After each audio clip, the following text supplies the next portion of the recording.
The rain fell in a relentless drizzle over Ellwood cemetery, cloaking the headstones in a sheen of gray.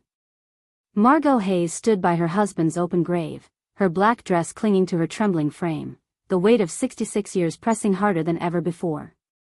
Ernest, her anchor for 42 years, was gone, and the world felt unmoored, adrift in a sea of grief.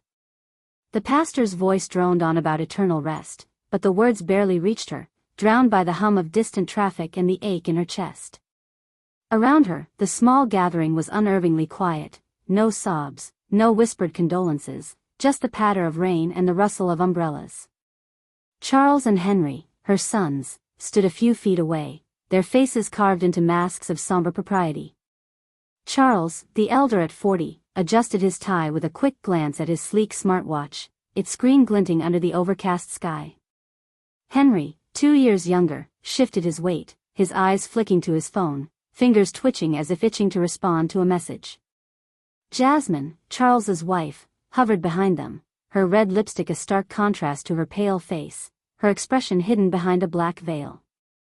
The air between them was heavy, not with shared sorrow, but with something colder, more calculated. Margot's purse buzzed, a sharp vibration that cut through her haze of grief.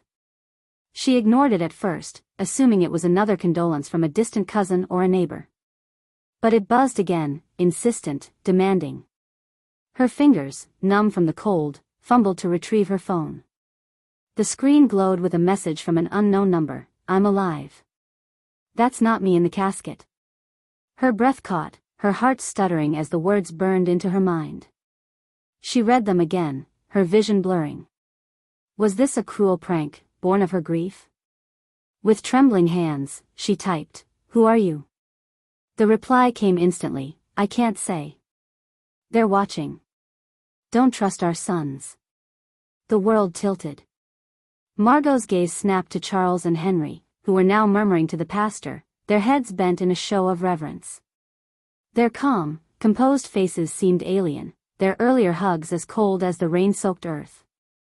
For 42 years, Ernest had been her home, her shy, grease-stained love who'd built a life with her in Ellwood's working-class heart.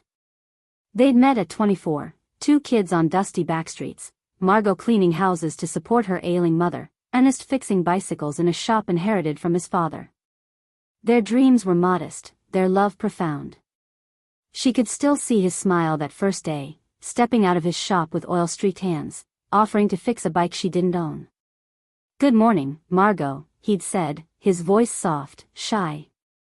That moment had sparked a love that carried them through leaky roofs, long hours, and the joy of raising 2 boys. Charles, with his father's big eyes and Margot's smile, had been their pride, followed by Henry, quieter but just as cherished. They'd raised them in a 2-bedroom house, pots catching rain through the tin roof, Sundays spent fishing by the river. Ernest taught them to fix things with their hands, Margot fed their dreams with love. But as the years passed, the boys changed. Charles, ambitious from childhood, scorned their modest life, rejecting Ernest's offer to work at the shop. "I don't want to get my hands dirty like you, Dad," he'd said at 18, his words cutting deeper than he knew. Henry followed, always trailing his brother's lead. They left for the city, chasing wealth, returning in expensive cars with pity in their eyes. Now, standing by Ernest's grave, Margot felt the chasm between them widen. The message burned in her mind, a warning she couldn't dismiss. She slipped the phone back into her purse, her hands shaking, and forced a nod as Charles approached, his expression one of rehearsed concern. "Mom, you okay?" he asked, his voice smooth but hollow, like a salesman pitching a deal. "You look pale." "I'm fine," she lied, studying his face for a flicker of guilt. His eyes, once so like Ernest's, held only impatience, as if her grief were an inconvenience to his schedule. Doris, her neighbor and friend, touched her arm gently. "Let's get you out of this rain, Margot," she whispered, her eyes kind but worried. Margot nodded, grateful for the anchor, but her mind was elsewhere, replaying the message, the words searing, "Don't trust our sons." The funeral was too small for a man like Ernest, who'd fixed bikes for half of Ellwood, who'd lent tools to neighbors and never turned away a kid with a flat tire. Where were his co-workers, his friends? Charles had insisted on a private service, claiming Ernest would have wanted it simple. But Ernest loved his community, his shop, his people. Why had Charles rushed it, choosing the cheapest casket, the shortest ceremony? As the pastor called for the final blessing, Margot's eyes lingered on her son's. Charles checked his watch again. Henry's fingers tapped his phone screen. Jasmine adjusted her veil, her lips pursed as if suppressing a sigh. When it was time to throw dirt on the casket, Margot's legs buckled. Doris steadied her, but the sound of earth hitting wood was final, a door slamming shut on 42 years of love. Her phone buzzed again, but she didn't dare check it, not with Charles watching her now, his eyes narrowing slightly. Back home, the house felt like a tomb, every corner holding Ernest's ghost, his coffee mug on the counter, his toolbox by the door, his pillow still carrying his scent. Margot sank into a kitchen chair, her hands trembling as she pulled out her phone. Another message, check the bank account. See who's been moving money. Her heart raced. Ernest had always handled their finances, his meticulous records kept in a metal box in his desk. She hadn't looked at them in years, trusting him completely. Now, doubt gnawed at her. She opened the box, her fingers brushing against Ernest's familiar handwriting. Bank statements revealed withdrawals she hadn't known about, $1,000 in January, $3,000 in February, $4,000 in March. Ernest's signature was there, but it was shaky, unlike his steady hand. A life insurance policy, updated 6 months ago to $50,000, stared back at her. Ernest had never mentioned increasing it. Another document, a workers' comp policy, promised $75,000 for an accidental death at the shop. Her breath hitched. This wasn't her Ernest's doing. Memories flooded her, Charles's visits growing rare, his suits sharper, his tone condescending. "Mom, you and Dad should move somewhere better," he'd said, eyeing their home with disdain. Henry, always his shadow, had nodded, his phone buzzing with deals. Jasmine, with her forced smiles, had suggested a retirement community during her last visit, her heels sinking into the porch's worn boards. Ernest had seen it, hadn't he? The sadness in his eyes as he sat on the porch, staring at the stars, whispering, "Money's changed them, Margot." Another text arrived, "Go to his shop. Look in his desk." Margot's heart pounded. The shop was where Ernest had died, where Charles claimed a machine had exploded. But Ernest was meticulous, obsessive about safety. How could an accident have happened? She grabbed her coat, the rain still falling outside, and stepped into the night, driven by a need for answers. The shop was a short walk, its faded sign reading, "Hayes Bikes," barely visible in the dark. Inside, it was pristine, no burn marks, no debris, no sign of an explosion. Every tool hung in its place, every machine intact. Margot's breath caught as she opened Ernest's desk drawer. A note in his handwriting, "Charles insists on more insurance. Says it's for Margot. I don't trust him." Another, dated days before his death, "Henry brought papers. Says they're for the shop. Why the rush?" Tucked beneath was an envelope with her name. She tore it open, her hands shaking. "My dearest Margot," it read, "if you're reading this, I'm gone. Our sons have changed. They want our money, our home. Be careful. Don't trust them blindly." Tears blurred her vision. Ernest had known. He'd seen the darkness in their hearts, the greed that had replaced love. The phone buzzed again, "Go to the police. Ask for the accident report." Margot clutched the letter, her grief hardening into resolve. Whoever was sending these messages knew the truth. And she would find it, no matter the cost. The rain had stopped by the time Margot returned home from Ernest's shop, but the air remained heavy, thick with the scent of wet earth and betrayal. Her small house on Willow Street felt like a stranger's now, its walls echoing with the absence of Ernest's steady presence. The letter she'd found in his desk lay on the kitchen table, its words searing her mind, "Our sons have changed. Be careful. Don't trust them blindly." She traced Ernest's handwriting with her finger, the ink smudged slightly from her tears. How had it come to this? How had the boys she'd raised with such love turned into men she barely recognized? Margot sank into a chair, her eyes drifting to a framed photo on the wall, a faded snapshot of her and Ernest on their wedding day, standing under the oak tree in Ellwood's town square. She was 24, her green dress patched but radiant, her smile wide as Ernest, shy and lanky, held her hand. That day, 42 years ago, they'd promised each other a life of simple joys, unburdened by wealth or ambition. Ellwood was smaller then, a cluster of brick homes and family shops, its streets alive with neighbors who knew each other's stories. Margot had been cleaning houses to support her sick mother, her hands rough from bleach and soap. Ernest, barely out of his teens, had taken over his father's bike shop, his hands stained with grease but his heart full of dreams. She could still hear his voice that first morning, stepping out of his shop as she passed by on her way to the market. "Good morning, Margot," he'd said, his voice soft, almost lost in the clatter of tools.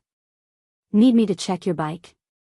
She didn't own one, but his shy smile had unraveled her. She'd invented an excuse, a wobbly tire on a neighbor's bike, and they'd talked for an hour, the world fading around them.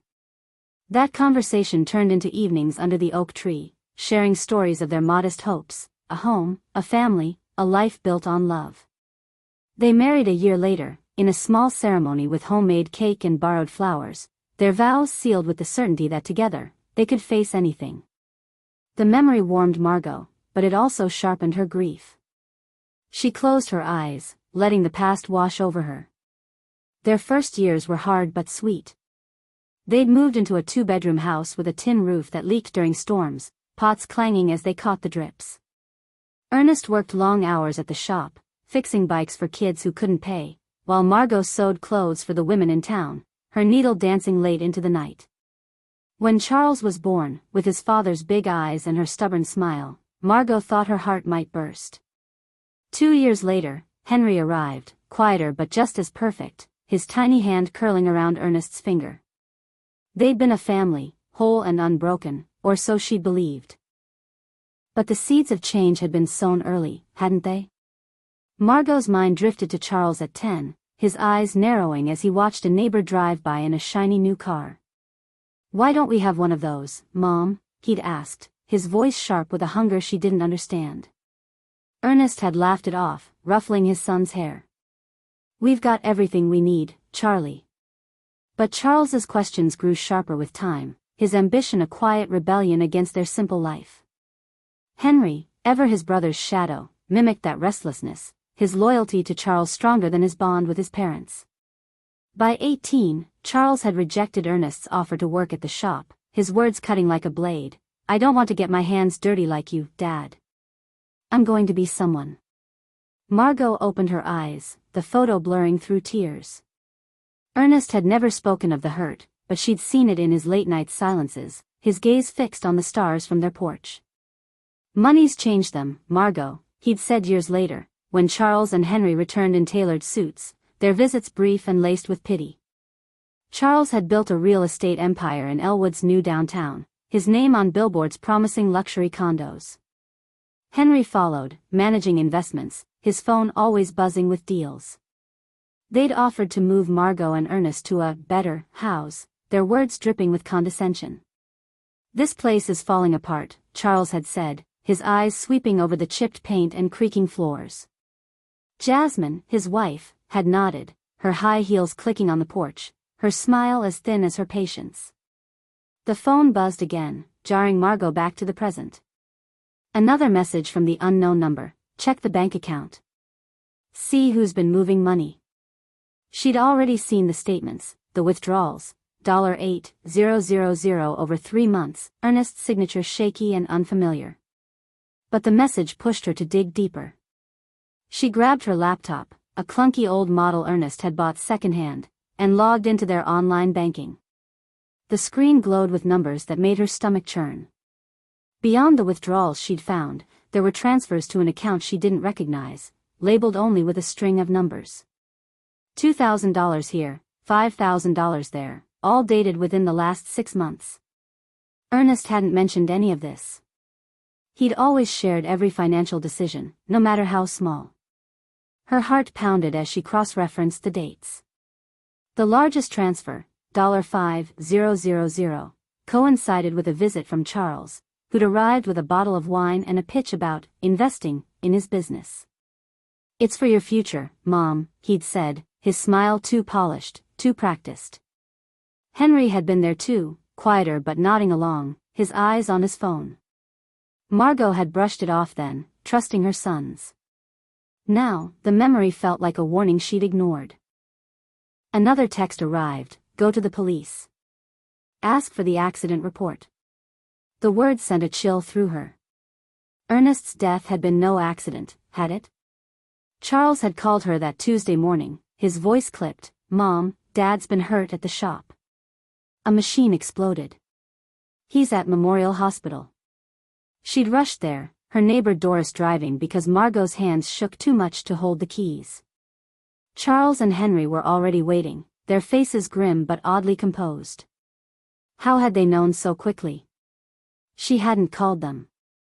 The hospital had contacted her first, as Ernest's emergency contact. The question gnawed at her, sharp and insistent. Margot stood, pacing the kitchen, her mind racing. The shop had been pristine, no sign of an explosion. Ernest was meticulous, checking every machine twice, his tools organized like a surgeon's kit. An explosion didn't make sense. She thought of his letter, his warning about their sons. Had he suspected something darker? The insurance policy, updated to $50,000 without her knowledge, loomed in her mind. A workers' comp policy, new and suspiciously timed, promised another $75,000 for an accidental death.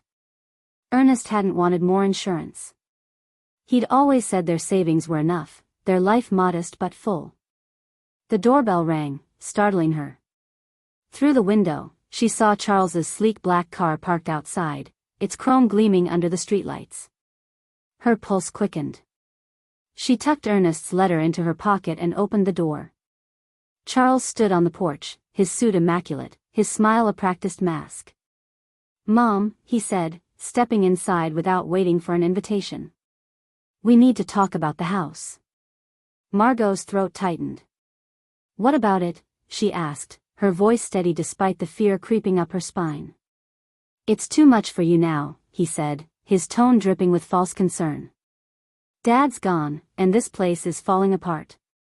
Henry and I were thinking, sell it. Move somewhere smaller, easier to manage. A nice retirement community, maybe." His eyes flicked over the room, lingering on the photo of their wedding day, a flash of something, disdain, crossing his face. "This is my home," Margot said, her voice firm. "Your father and I built our life here. I'm not leaving." Charles sighed, as if her words were a child's tantrum. "Mom, be practical. The insurance money's coming, $50,000, plus the workers' comp. You could live comfortably, not worry about bills. Henry and I can handle the sale, invest the money for you." The mention of the insurance sent a jolt through her. How did he know the exact amount? She hadn't told him about the updated policy. "Why are you so sure about the insurance?" she asked, watching his reaction. His smile faltered, just for a moment. "Dad mentioned it," he said quickly. "He wanted to make sure you were taken care of." Liar, Margot thought. Ernest's note had been clear. Charles insists on more insurance. "I don't trust him." She forced a smile, playing along. "I'll think about it, Charles. It's been a long day." He nodded, but his eyes lingered on her, searching for something. "Don't wait too long, Mom. We just want what's best for you." He left, his car's engine purring as it vanished into the night. Margot locked the door, her hands trembling. The texts, the letter, the withdrawals, they weren't coincidences. Something was wrong, terribly wrong. She thought of Ernest's last days, his quiet worry, his late nights on the porch. He'd known something, hadn't he? Known that the boys he'd raised, the sons he'd loved, were no longer the men he trusted. Another text buzzed, "The police. Tomorrow. Don't delay." Margot clutched the phone, her resolve hardening. She would go to the station, demand the truth about Ernest's death. If her sons were hiding something, she would uncover it, no matter how much it broke her heart. The love she'd carried for 42 years demanded nothing less. Margot Hayes sat at her kitchen table, the dim glow of a single bulb casting shadows across the room. The house was silent, save for the faint creak of the old wooden floorboards settling under the weight of the night. Ernest's letter lay before her, its words a haunting echo of his final fears. Our sons have changed. Be careful. Don't trust them blindly. The mysterious text messages burned in her memory, each one a breadcrumb leading her deeper into a truth she wasn't sure she could bear. The latest, received just hours ago, had been clear: go to the police. Ask for the accident report. But before she could face the police, another message lingered, demanding her attention: check the bank account. See who's been moving money. The laptop screen flickered as Margot navigated their online banking portal, her fingers hesitant on the keys. She and Ernest had always been meticulous about their finances, living frugally in their Ellwood home, saving every penny for emergencies or the boys' education. Ernest handled the accounts, his neat handwriting cataloging every expense in a ledger they kept in a metal box. But the statements she'd found last night, $8,000 withdrawn over 3 months, his signature shaky and unfamiliar, had shattered that trust. Now, as she scrolled through the digital records, her heart sank deeper. The transfers to an unknown account, labeled with a cryptic string of numbers, totaled $12,000 over 6 months. The dates aligned with Charles and Henry's visits, their polished smiles and vague promises about helping with the future. Margot's mind drifted to a memory from 2 months ago, when Charles had arrived unannounced, a bottle of expensive wine in hand. "Mom, Dad," he'd said, his voice smooth as ever, "I've been thinking about your retirement. You deserve better than this." His eyes had swept over the chipped paint, the worn furniture, his disdain barely masked. Ernest had bristled, his jaw tight. "We're fine here, Charlie. This is our home." But Charles had pressed, talking about investments, real estate opportunities, his words laced with urgency. Henry, silent as always, had nodded along, his phone buzzing incessantly. Margot had thought it was just their usual arrogance, their city-bred superiority. Now, she saw it differently, a calculated push to control their money. She clicked deeper into the bank records, her breath catching as she found a new detail: a life insurance policy, updated 6 months ago, increasing the payout from $5,000 to $50,000. Ernest had never mentioned it. He'd always said their modest savings were enough, that they didn't need flashy policies. Another document caught her eye, a workers' compensation policy, purchased just 2 months before his death, promising $75,000 for an accidental death at the shop. The signature was Ernest's, but it was wrong, the loops too loose, the lines wavering. Her husband's hand was steady, precise, honed by years of fixing delicate bike chains. Someone had forged it. A chill ran through her.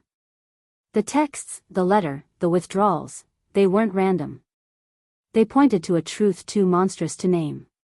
Her sons, Charles and Henry, the boys she'd nursed through fevers and cheered at school plays, were entangled in something sinister. She thought of their faces at the funeral, Charles checking his watch, Henry glued to his phone, Jasmine's cold detachment. Had they known about Ernest's death before it happened? How had they been at the hospital so quickly, before she'd even called them? The doorbell rang, sharp and jarring in the quiet house. Margot's pulse quickened as she peered through the window. Charles's black sedan gleamed under the streetlights, its chrome reflecting the moon's pale light. She tucked Ernest's letter into her pocket and steadied herself before opening the door. Charles stood there, his suit crisp despite the late hour, his smile a practiced mask of concern. "Mom," he said, stepping inside, "you're up late. Everything okay?" "I couldn't sleep," she replied, her voice steady despite the storm in her chest. She studied him, searching for a crack in his facade. His eyes, once so like Ernest's, held a calculating edge, his smile too perfect, too rehearsed. He sat at the kitchen table, uninvited, his gaze flicking to the open laptop. You've been going through Dad's papers, haven't you? He said, his tone light but probing. It's a lot to handle alone. Henry and I can help, you know. Sort out the finances, the house, everything. Margot's fingers tightened around her coffee mug. I'm managing, she said, keeping her voice neutral. Just trying to understand things. Like the bank withdrawals. Thousands of dollars, Charles. Did you know about those? His smile faltered, just for a second, before he recovered. Withdrawals? Oh, Dad probably needed it for the shop. Repairs, you know. He didn't want to worry you. His voice was smooth, but his fingers tapped the table, a nervous tick she hadn't noticed before. Repairs? She pressed, her eyes locked on his. The shop looked fine. No explosion, no damage. And the insurance, $50,000, updated 6 months ago. Ernest never told me. Charles leaned back, his expression tightening. Dad wanted to protect you, Mom. He knew you'd need money if something happened. Henry and I helped him with the paperwork. It's what families do. The lie hung between them, heavy and brittle. Margot's mind flashed to Ernest's note. Charles insists on more insurance. I don't trust him. She wanted to scream, to demand the truth, but the text's warning echoed, they're watching. She forced a smile, playing the grieving widow. I see. That was thoughtful of you. Charles relaxed, his smile returning. Exactly. Look, Mom, the house is too much for you now. It's old, falling apart. Sell it. The insurance money's coming, $125,000 total with the workers' comp.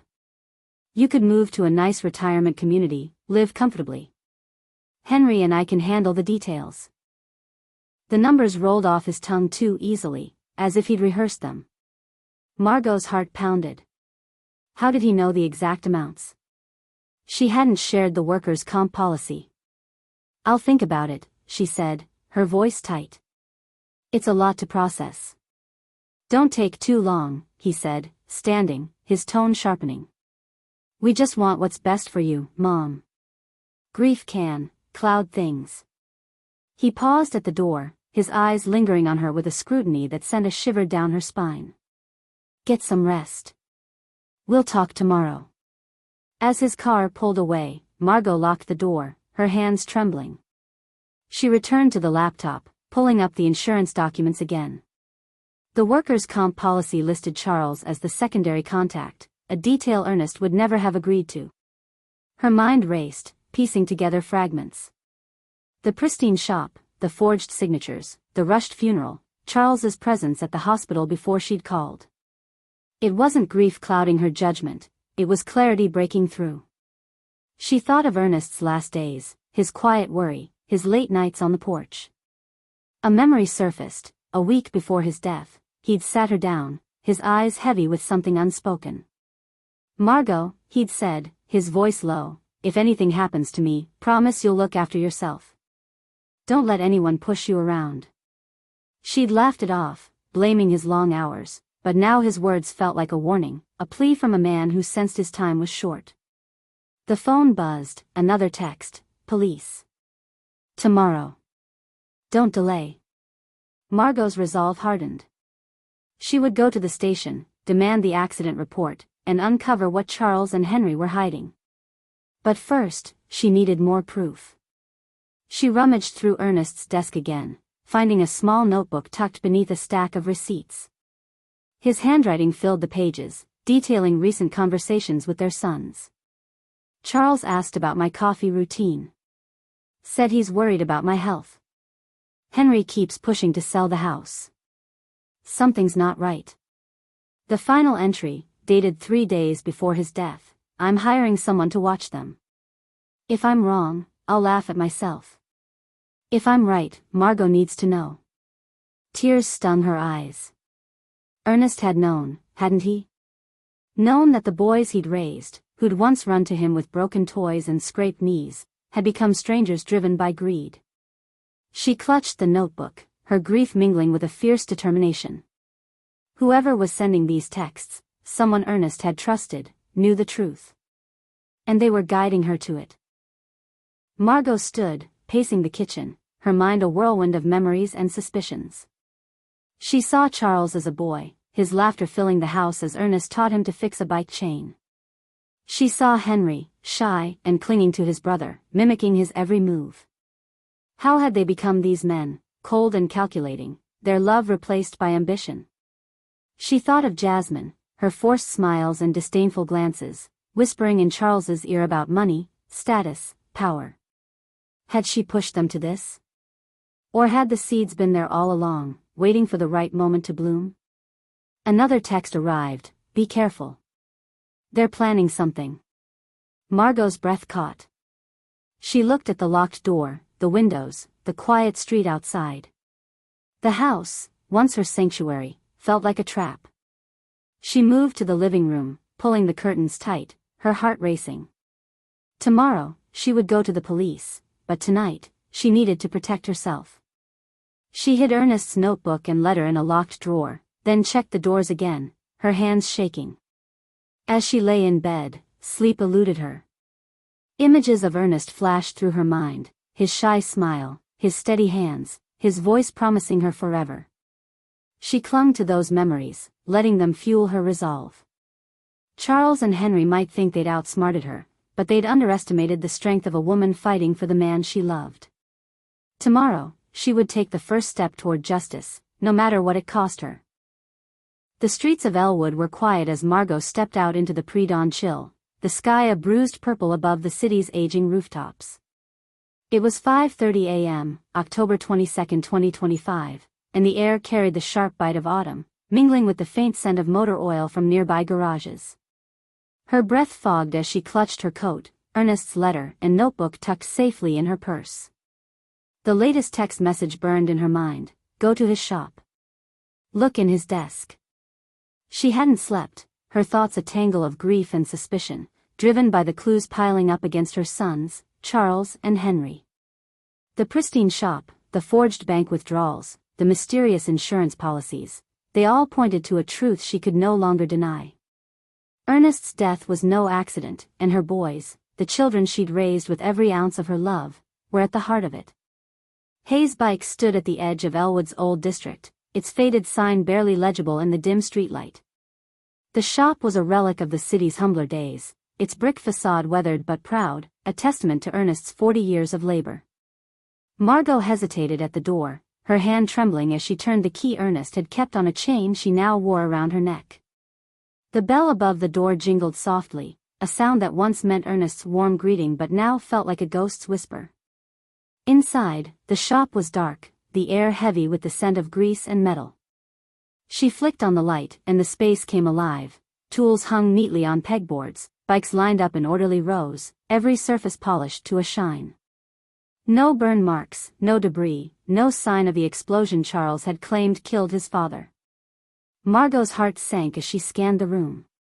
Ernest had been meticulous, obsessive about safety, checking every machine twice before locking up each night. A compressor explosion, as Charles had described, would have left chaos, scorch marks, shattered glass, twisted metal. But the shop was pristine, almost too perfect, as if someone had cleaned it deliberately. Her eyes fell on the workbench where Ernest had spent countless hours, his steady hands coaxing life back into broken bikes. She could almost see him there, his shy smile lighting up as he taught a young Charles how to true a wheel, his voice patient, slow and steady. "Charlie. It's about care, not speed." How had that boy become a man who could betray his own father? She moved to Ernest's desk, a sturdy oak piece cluttered with invoices and tools, its drawers locked as always. The key from his chain fit perfectly, and the top drawer slid open with a soft creak. Inside, she found his ledger, its pages filled with his precise handwriting, records of repairs, parts ordered, small loans to neighbors he'd never chased. Tucked beneath was a small notebook, its cover worn from use. Her breath caught as she opened it, recognizing Ernest's script. The entries were recent, dated in the weeks before his death.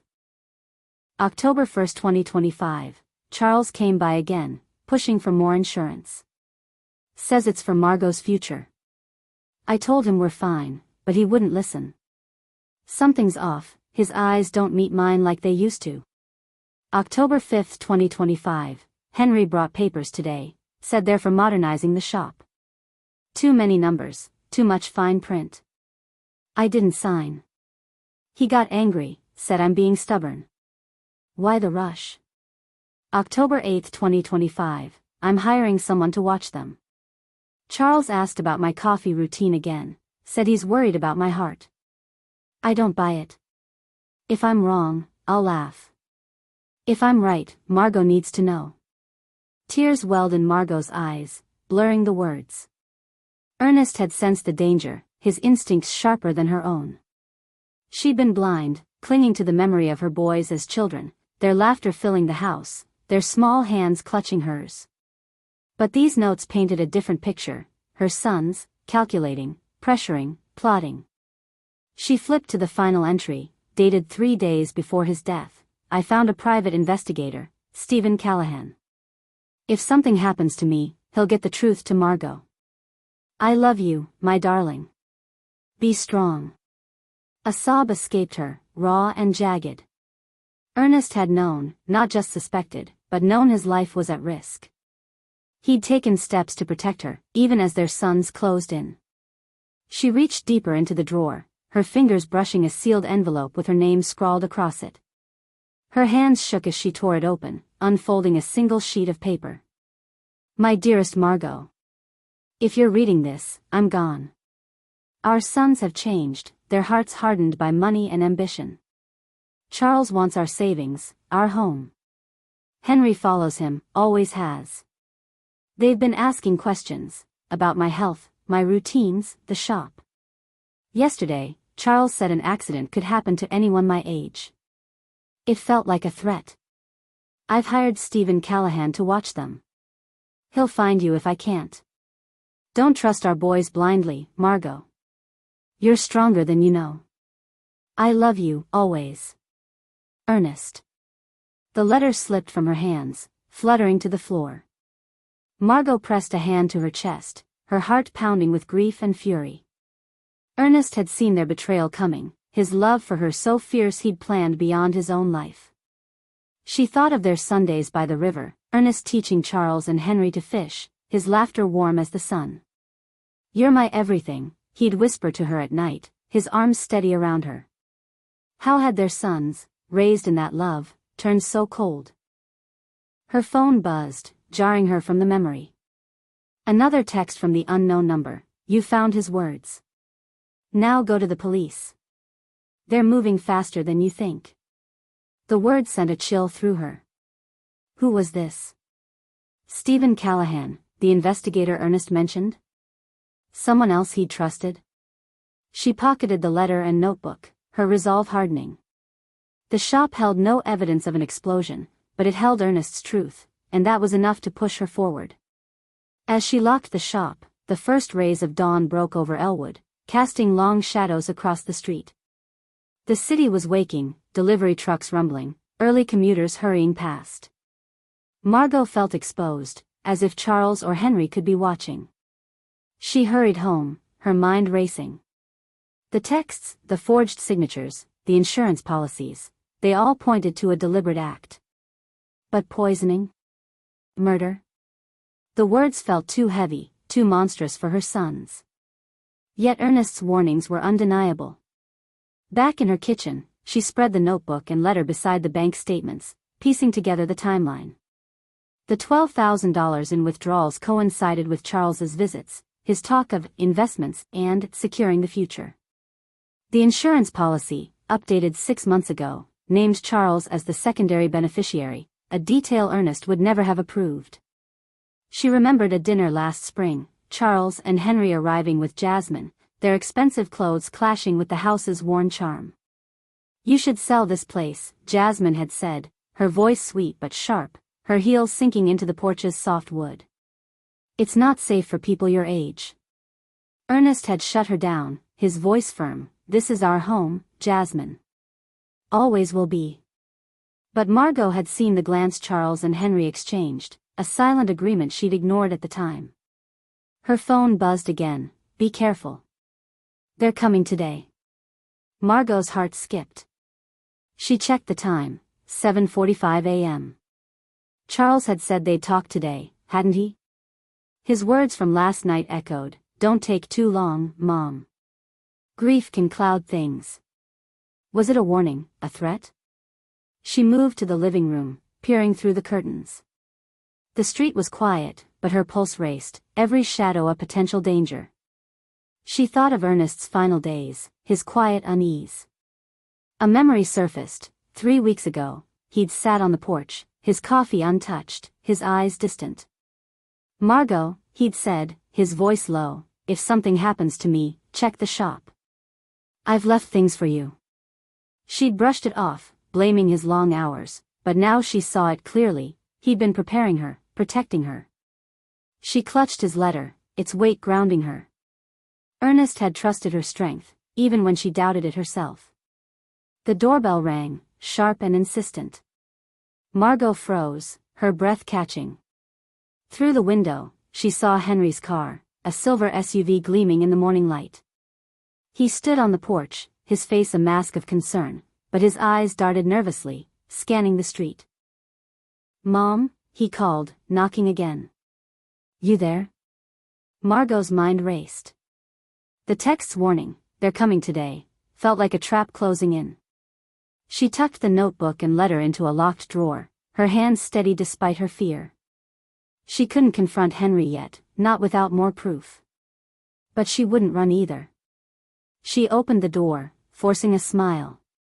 "Henry," she said, her voice calm, "what brings you so early?" He stepped inside, his suit rumpled, a bouquet of flowers in his hand, a cheap gesture that felt hollow.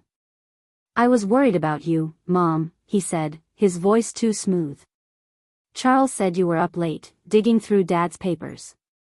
You don't need to do that alone. We can help." "I'm fine," she said, watching his every move. His eyes flicked to the kitchen table, where the laptop still sat open. "Just trying to understand things. Like the insurance. Did you know Dad updated it to $50,000? Henry's smile stiffened. "He mentioned it," he said quickly. "Wanted to make sure you were taken care of. Look, Mom, let us handle the complicated stuff. The house, the money, it's too much for you right now." The same script as Charles, the same urgency. Margot's stomach churned. "I'll think about it," she said, her tone firm. "But this is my home. I'm not ready to let it go." Henry sighed, his patience thinning. "You're being stubborn, Mom. Dad wouldn't want you living like this, alone in this old house." His phone buzzed, and he glanced at it, his jaw tightening. "I've got to go. But we'll talk more tonight. Charles is coming too."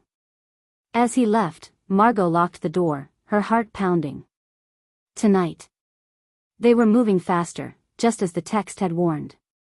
She grabbed her phone, rereading the message, "Go to the police. They're moving faster than you think." She couldn't wait any longer. Ernest's shop had given her his truth, his love, his warning. Now, she needed answers from the police, answers that might confirm the unthinkable, that her sons had murdered their father. Margot Hayes walked through Ellwood's quiet streets, the morning sun casting long shadows across the cracked sidewalks. It was October 22, 2025, and the city hummed with the early stirrings of life, delivery vans rumbling, joggers weaving past old brick buildings. But for Margot, the world felt muted, her heart heavy with the weight of Ernest's letter and the cryptic texts that had driven her from her home at dawn. "Go to the police. They're moving faster than you think." The words pulsed in her mind, each step toward the police station fueled by a mix of grief and resolve. Ernest's notebook and letter were tucked in her purse, their warnings clear. Her sons, Charles and Henry, were not the men she'd raised. The pristine shop, the forged signatures, the mysterious insurance policies, they all pointed to a truth she could no longer avoid. The Ellwood police station stood at the edge of downtown, a squat concrete building dwarfed by the glass towers of the city's new developments. Inside, the air smelled of stale coffee and ink, the hum of fluorescent lights mingling with the murmur of officers. Margot approached the front desk, her hands trembling but her voice steady. "I need to see the accident report for Ernest Hayes," she said to the young officer, whose name tag read Officer Perez. "My husband. He died last week." Perez typed into his computer, his brow furrowing. "Hayes, yeah, I see it. Hold on, let me get Sergeant O'Connell." He handled the case. He disappeared into a back office, leaving Margot alone with her thoughts. She clutched her purse, Ernest's letter a lifeline against the fear gnawing at her. She thought of his final days, his quiet unease, his hands squeezing hers as they sat on the porch. "You're my everything, Margot," he'd said, his voice thick with unspoken worry. She dismissed it as exhaustion, but now she saw it for what it was, a plea for her to see the truth. Sergeant O'Connell emerged, a stocky man in his 50s with graying hair and kind but tired eyes. "Mrs. Hayes," he said, guiding her to a small office. "I'm sorry for your loss. You're here about the accident report?" "Yes," Margot said, her throat tight. "My son Charles said it was an explosion at his bike shop. But I went there last night. There's no damage, no sign of anything like that. I need to know what happened." O'Connell's expression shifted, a flicker of unease crossing his face. He pulled a file from his desk, flipping through pages. "Mrs. Hayes, there's no record of an explosion. The report from the hospital lists your husband's cause of death as methanol poisoning. High levels in his blood, enough to kill quickly. We assumed it was accidental, maybe exposure at the shop, but," he hesitated, his eyes meeting hers. "We didn't investigate further because your son said it was an accident. They were at the hospital before you, handling everything." Margot's breath caught, the room spinning. "Methanol poisoning," she whispered. "Not an explosion?" Her mind raced back to Charles's call that Tuesday morning, his voice clipped, "Mom, Dad's been hurt at the shop. A machine exploded." Henry had echoed the story, their faces grim but composed at the hospital. How had they known to be there so quickly? Why had they lied about an explosion? "Mrs. Hayes, are you okay?" O'Connell asked, leaning forward. "You look pale." She shook her head, forcing herself to focus. "My sons, they told me it was an accident, a machine. But the shop is fine. And I found these." She pulled Ernest's notebook and letter from her purse, her hands trembling as she slid them across the desk. "Ernest wrote these before he died. He suspected Charles and Henry were after our money. He said he hired someone, a private investigator named Stephen Callahan." O'Connell's eyes narrowed as he read the notebook entries, his jaw tightening at the letter's warning, "Our sons have changed. Don't trust them blindly." He set the papers down, his voice low. "This is serious, Mrs. Hayes. Methanol isn't something you stumble into. It's not common in a bike shop, not in those quantities. And your son's story doesn't add up. They were at the hospital within minutes of the call, before we even notified you. I thought it was odd, but they said they were nearby." Margot's heart pounded, the truth crashing over her like a wave. Poisoning. Not an accident, but murder. Her sons, the boys she'd rocked to sleep, taught to read, loved with every fiber of her being, had killed their father. Tears stung her eyes, but she blinked them back, clinging to Ernest's words, "You're stronger than you know." "Did you find anything else?" O'Connell asked, his tone gentle but urgent. "Anything that might explain why they'd lie?" Margot hesitated, then pulled out the bank statements. "These.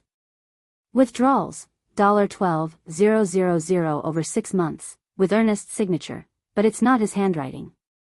And an insurance policy, updated to $50,000 without his knowledge. A workers' comp policy, too, for $75,000. Charles knew the exact amounts last night, before I'd told him." O'Connell's face darkened. "This changes things.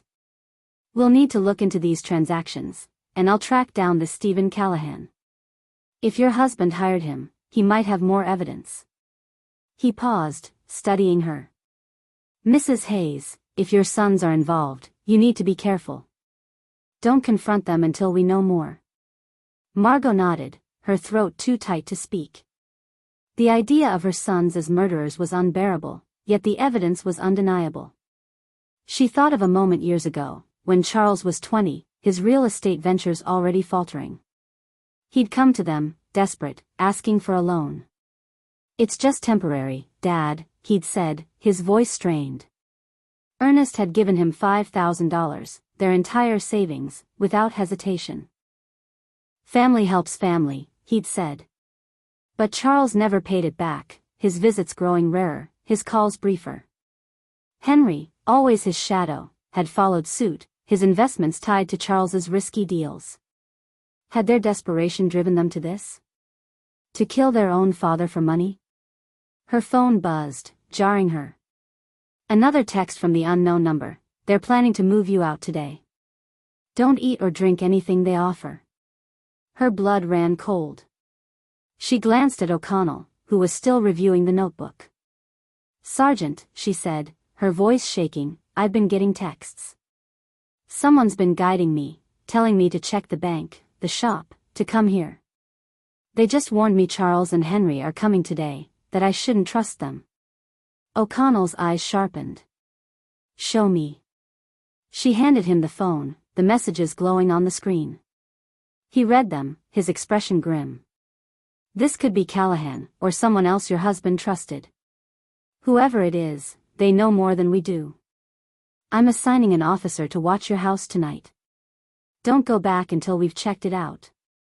Margot's mind flashed to Henry's visit that morning, his forced concern, the flowers that felt like a prop. Charles's words from last night echoed, "We'll talk more tonight." Charles is coming too. Were they planning to pressure her again, to force her to sell the house? Or something worse? She thought of Ernest's coffee routine, the way Charles had asked about it in his notes. Methanol was odorless, tasteless, deadly.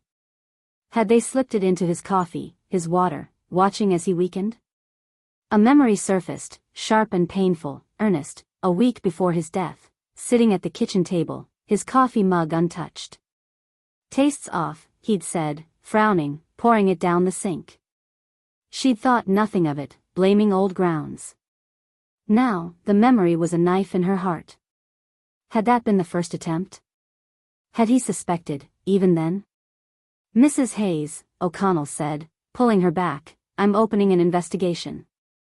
We'll pull the hospital records, test for methanol sources, and trace those bank transfers. But you need to stay safe. Do you have somewhere to go? A friend, a neighbor?" "Doris," Margot said, thinking of her neighbor, whose kind eyes had steadied her at the funeral. "She lives next door. I can stay with her." "Good," O'Connell said. "I'll have Officer Perez drive you there. Don't tell your sons where you are. And if you get another text, call me immediately." He handed her his card, his expression softening. "I know this is hard. But we'll find the truth." Margot nodded, clutching the card like a lifeline. As she left the station, Perez beside her, the weight of the truth settled over her. Ernest hadn't died in an accident. He'd been poisoned, betrayed by the sons he'd loved. She saw them as boys again, Charles leading Henry through the woods, their laughter echoing. How had they become these men, their hearts consumed by greed? She thought of Jasmine, her cold smiles, her whispers to Charles about money and status. Had she pushed them, or were they already lost? The police car pulled up to Doris's house, a small bungalow with a tidy garden. Doris opened the door, her face creasing with worry. "Margot, what's wrong? You look like you've seen a ghost." "I need to stay here tonight," Margot said, her voice breaking. "It's about Ernest. I can't go home." Doris pulled her inside, her arms warm and steady. "You're safe here, love. Tell me everything." As Margot sat in Doris's kitchen, the texts, the letter, the poisoning swirling in her mind, she felt Ernest's presence beside her, his love urging her forward. She'd trusted her sons blindly, but no more. The police were on her side now, and whoever was sending those texts, Stephen Callahan or another ally, was guiding her to justice. Charles and Henry might think they'd won, but Margot was stronger than they knew, fueled by 42 years of love and a promise to the man who'd been her everything. Margot Hayes sat in Doris's cramped living room, the scent of chamomile tea mingling with the faint mustiness of old furniture. It was late afternoon on October 22, 2025, and the golden light filtering through the curtains did little to warm the chill in her bones. The revelations from the police station, Ernest's death by methanol poisoning, not an explosion, had shattered her world, but the mysterious texts and Ernest's letter kept her anchored, pushing her forward. They're planning to move you out today. Don't eat or drink anything they offer. The warning from the unknown number echoed in her mind, her pulse quickening every time she thought of Charles and Henry's impending visit. She clutched Sergeant O'Connell's card, her lifeline to safety, as Doris bustled in the kitchen, her voice a soft hum of concern. The doorbell rang, sharp and startling. Margot tensed, her eyes darting to the window. Doris peeked through the curtains, her face relaxing. "It's not your boys," she said, opening the door. A man stood on the porch, mid-40s, with a weathered face and sharp gray eyes that seemed to take in everything at once. He wore a plain jacket and jeans, unremarkable except for the intensity in his gaze. "Mrs. Hayes?" he asked, his voice low but steady. "I'm Stephen Callahan. Ernest hired me." Margot's breath caught. The name from Ernest's letter, the private investigator he'd trusted to protect her. She nodded, gesturing him inside. "You've been sending the texts," she said, not a question but a certainty. Callahan sat across from her, his movements deliberate. "I have," he said. "Ernest contacted me 3 weeks ago. He was worried about Charles and Henry, said they were pressuring him, asking questions about money, his routines. He wanted me to watch them, gather proof if they were planning something." He paused, his eyes softening. "I'm sorry for your loss, Mrs. Hayes. Ernest was a good man." Tears stung Margot's eyes, but she blinked them back, clinging to the strength Ernest had seen in her. "What did you find?" she asked, her voice trembling. "The police said he was poisoned." "Methanol. My sons lied about an explosion." Callahan's jaw tightened. "I know. Ernest suspected they were after your money, the house, the shop, the insurance." He was right. He pulled a small digital recorder from his pocket, setting it on the coffee table. "This is hard to hear, Mrs. Hayes, but you need to know the truth. These are recordings from the last 2 weeks of Ernest's life." Margot's heart pounded, her hands clenching in her lap. Doris sat beside her, a silent anchor, as Callahan pressed play. The first recording crackled to life, Charles's voice unmistakable, smooth but edged with impatience. "We can't wait any longer, Henry. The shop's worth nothing, but the house and insurance? That's $200,000 easy. Dad's stubborn, but we can handle it." Henry's voice, quieter, hesitant. "You sure about this, Charlie?" It's Dad." "Don't go soft on me," Charles snapped. "He's old, slowing down. An accident happens, no one questions it. The coffee's the easiest way, methanol's untraceable unless they look hard. Jasmine's already got the stuff." Margot's breath stopped, the room tilting. Her sons, plotting in cold, calculated tones, as if Ernest were an obstacle, not their father. She saw them as boys again, Charles leading Henry through Ellwood's woods, their laughter bright as they chased fireflies. How had they become these men, their voices dripping with greed? Doris squeezed her hand, but the pain was a physical thing, clawing at her chest. The recording continued, Charles's voice lower now. "We get the insurance, sell the house, move Mom to a cheap retirement home. She won't fight it, she's too broken up about Dad. By the time anyone notices, we're clear." Callahan stopped the tape, his eyes meeting Margot's. "There's more," he said gently. They met at Charles's office, discussed dosing Ernest's coffee. Jasmine sourced the methanol, industrial grade, easy to slip into a drink. Ernest caught on, stopped drinking his coffee the last few days. That's why they moved faster. Margot's voice broke as she spoke. "They killed him." My boys, they killed their father. Tears spilled over, but beneath the grief, a fire burned. Ernest had trusted her to be strong, and she would be. How did you get this? She asked, wiping her eyes. Ernest gave me access to his shop, Callahan said. I planted a bug in Charles's car, another in Henry's office. Ernest was careful, kept notes, but he didn't want you involved until he was sure. He loved you, Mrs. Hayes. Everything he did was to protect you.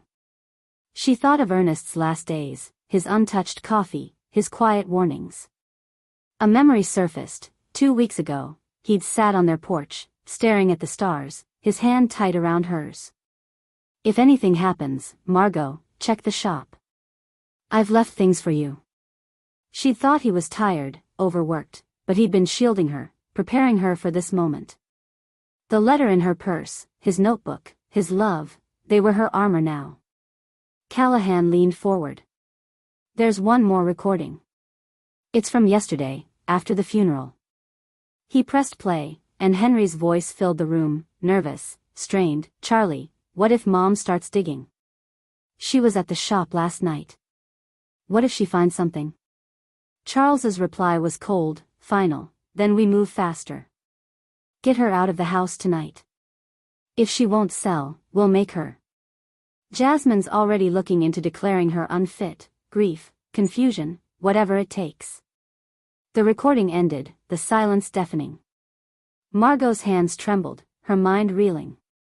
Not only had they killed Ernest, but they were coming for her, planning to strip her of her home, her freedom. She saw Jasmine's red lipstick, her calculated smiles, whispering poison in Charles's ear. Had she orchestrated this, or were her sons too far gone to need pushing? What do I do? Margot whispered, her voice raw. They're my sons. I raised them, loved them. How could they do this? Callahan's eyes softened, but his voice was firm.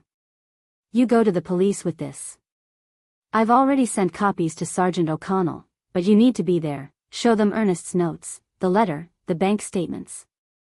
They've opened an investigation, but this, he tapped the recorder, this is enough for arrests. Doris spoke for the first time, her voice steady. Margot, you're not alone. I'm here, the police are with you.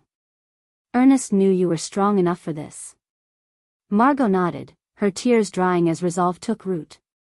She thought of Ernest teaching Charles to ride a bike, his patient hands steadying the wobbly frame. She saw Henry, shy and clinging to his brother, beaming when Ernest praised his first repair. Those boys were gone, replaced by men consumed by greed. But Ernest's love, his trust in her, was still alive, urging her forward.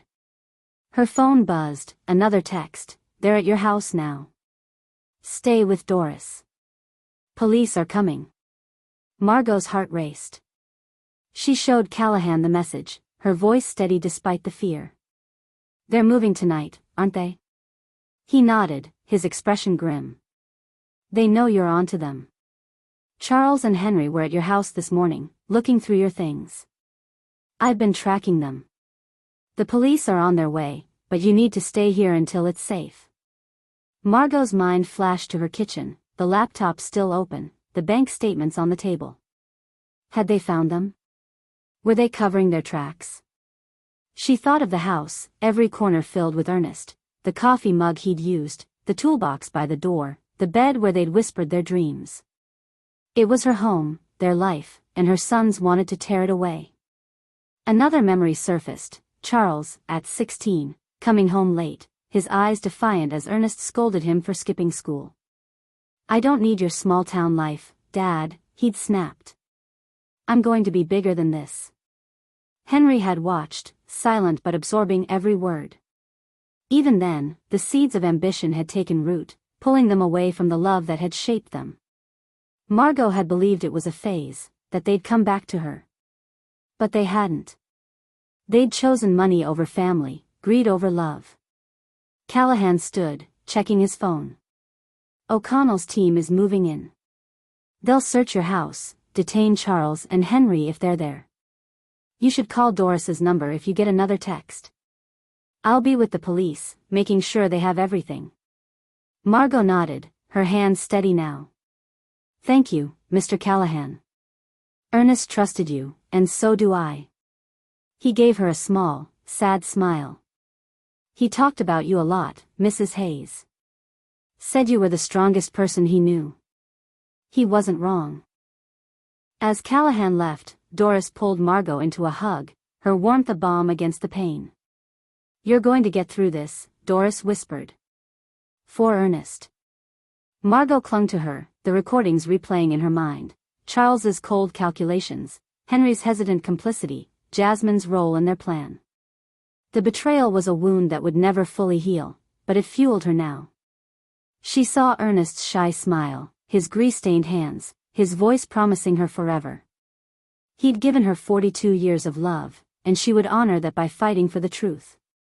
Her phone buzzed again. Police are at your house. Stay put. Margot's heart steadied, her resolve ironclad. Charles and Henry had underestimated her, thinking grief would break her. But they didn't know the strength of a woman fighting for the man she loved, the life they'd built, the justice Ernest deserved. Tonight, the police would close in, and Margot would be ready, armed with the truth and the love that still burned within her. The clock in Doris's living room ticked past 7 p.m. on October 22, 2025, each second a hammer against Margot Hayes's fraying nerves. The small bungalow, with its faded floral curtains and warm lamplight, felt like a fragile sanctuary in the gathering storm of her life. The recording Stephen Callahan had played, Charles and Henry plotting Ernest's murder with chilling detachment, still echoed in her mind, each word a fresh wound. Her sons, the boys she'd raised with lullabies and love, had poisoned their father for money. Now, they were coming for her, their plan to strip her of her home and freedom laid bare in their own voices. The latest text from the unknown number, likely Callahan, burned in her memory. They're at your house now. Stay with Doris. Police are coming. But another message, received just minutes ago, had sent a new wave of fear through her. Don't eat or drink anything they offer. They're desperate. Margot sat on Doris's couch, her hands clasped tightly to hide their trembling. Doris bustled in the kitchen, preparing tea, her presence a steady anchor. But Margot's mind was elsewhere, replaying the day's revelations, Ernest's methanol poisoning, the forged bank withdrawals, the insurance policies, and now the recordings that confirmed her son's guilt. She saw Ernest's shy smile, his grease-stained hands fixing a bike, his voice whispering, "You're my everything, Margot." That love, 42 years strong, was her strength now, pushing her to face the unthinkable. The doorbell rang, sharp and insistent, shattering the quiet. Margot's heart lurched. Doris peeked through the window, her face tightening. "It's Charles and Henry," she whispered, her voice low. "And Jasmine's with them." Margot's blood ran cold. The text's warning, "Don't eat or drink anything," flashed in her mind. Were they here to pressure her, or something worse? She thought of Ernest's untouched coffee, his frown as he poured it out days before his death. Methanol, odorless and deadly, had taken him. Were they planning the same for her? She stood, forcing her face into a mask of weary grief. "Let them in," she said, her voice steady despite the fear clawing at her chest. "I need to know what they're planning." Doris hesitated, her eyes worried, but nodded and opened the door. Charles stepped inside first, his suit impeccable, his smile a practiced veneer of concern. Henry followed, his eyes darting nervously, clutching a bakery box. Jasmine trailed behind, her red lipstick stark against her pale face, her expression unreadable. "Mom," Charles said, his voice smooth as ever, "we were worried when you weren't home. Doris said you were here." "I needed a friend," Margot replied, her tone soft but deliberate, watching their reactions. Charles's smile didn't waver, but Henry's fingers twitched around the box, and Jasmine's eyes flicked to the kitchen, where Doris stood, watchful. "You shouldn't be alone right now," Henry said, his voice too quick, too rehearsed. "We brought some pastries, thought we could talk." He set the box on the coffee table, opening it to reveal an assortment of danishes and cookies, their sugary scent filling the room. Margot's stomach churned, the text's warning screaming in her mind. Don't eat or drink anything. She forced a smile, playing the grieving widow they expected. That's thoughtful, Henry, but I'm not hungry. It's been a hard day. Charles sat across from her, his posture relaxed but his eyes sharp, studying her. We get it, Mom, he said. Losing Dad's been tough. That's why we're here. The house, it's too much for you now. Henry and I found a great retirement community, just outside Ellwood. Safe, modern, no upkeep. You'd be comfortable. Jasmine nodded, her voice syrupy. It's what Ernest would have wanted, Margot. Somewhere you can rest, not worry about repairs or bills. Her smile was tight, her eyes cold, as if measuring Margot's response. Margot's heart raced, but she kept her expression neutral, her mind racing to gather evidence. Charles's words echoed the recordings, move Mom to a cheap retirement home. She won't fight it. I'm not ready to leave our home, she said, her voice firm. Ernest and I built our life there. It's all I have left of him. Henry shifted uncomfortably, his eyes flicking to Charles. Mom, you're not thinking straight, he said, his tone edging toward impatience. Grief does that. The house is falling apart and you're alone. It's not safe. Charles leaned forward, his voice softening but laced with steel. We're worried about you, Mom. You've been digging through Dad's papers, acting confused. People notice. If you're not careful, someone might think you're not yourself. We could get a doctor to check, make sure you're okay. The threat was subtle but clear, declare her mentally incompetent, take control of her life. Margot's breath hitched, but she masked it with a sigh, playing along. I'm just grieving, Charles. But I'll think about what you're saying. She glanced at the pastries, her skin prickling. Were they laced with methanol, like Ernest's coffee? She thought of his final days, his frown as he poured out his drink, his quiet warning, check the shop, Margot. A memory surfaced, sharp and painful, Charles, at 25, storming into their kitchen, his real estate deals crumbling. I need $10,000, Dad, he demanded, his face flushed with desperation. Ernest had given him half their savings, his voice calm. Family helps family, Charlie. But Charles had never repaid it, his visits growing colder, his ambition consuming him. Henry, always following, had tied his own dreams to Charles's schemes, their debts piling up. Had that desperation driven them to murder? Doris broke the tension, her voice firm. Margot's fine here with me. Why don't you leave the pastries and go? She needs rest, not pressure. Jasmine's smile faltered, her eyes narrowing. We're just trying to help, Doris. Family business, you know. But Doris stood her ground, her gaze unwavering, and Margot felt a surge of gratitude for her friend's strength. Charles stood, his smile tightening. We'll come back tomorrow, Mom. Think about the retirement home. It's for your own good. He paused, his eyes lingering on the coffee table, as if noting the untouched pastries. Henry followed, his shoulders hunched, and Jasmine's heels clicked as they left, the door closing with a soft thud. Margot exhaled, her hands trembling as Doris locked the door. They're pushing hard, Doris said, her voice low. What was that about a doctor? They're trying to control me, Margot said, her voice shaking with anger and fear. They want the house, the insurance money. They think I'm weak, that I'll break. She thought of the recordings, Charles's cold voice. If she won't sell, we'll make her. Her sons weren't just after money, they were willing to destroy her to get it. Her phone buzzed, another text. They left something in the pastries. Don't touch them. Police are at your house, stay with Doris. Margot's heart skipped. She showed Doris the message, her voice steady despite the terror. They tried to poison me, just like Ernest. Doris's face paled, but she nodded, grabbing the bakery box and sealing it in a plastic bag.